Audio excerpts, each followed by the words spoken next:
New information tonight as the Johnson & Johnson vaccine is still on pause across the nation.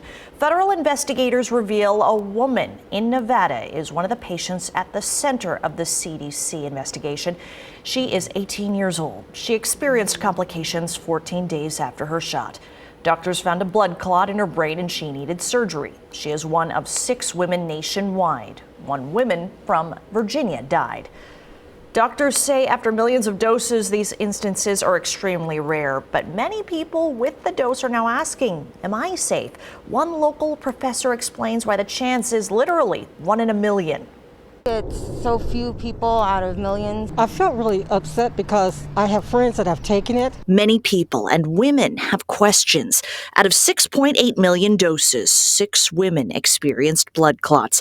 An 18-year-old woman in Nevada ended up in the hospital with a blood clot in her brain and needed surgery. That definitely sounds very scary. We know that this type of clot, which is a form of stroke, is extremely rare in the United States. It's about 5 in a million. This pause is in order to make sure that we take all of those safety concerns into consideration. Dr. Christina Madison, founder of the public health pharmacist and associate professor at Roseman University, explains why this pause should not make you panic. Here's what we do know about the women. They are between 18 to 48, all white, experienced headaches or back pain, developed symptoms 7 to 14 days after their shot with blood clots in the brain.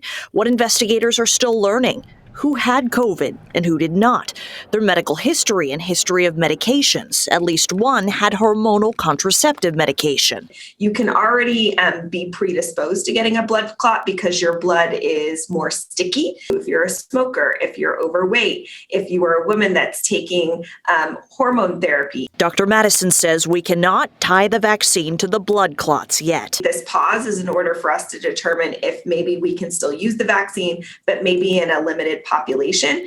We know that those other age ranges or particular medical conditions can predispose you to side effects. Dr. Madison says there's a far higher likelihood of blood clots from COVID-19. 1 of 5 people in the hospital develop those clots.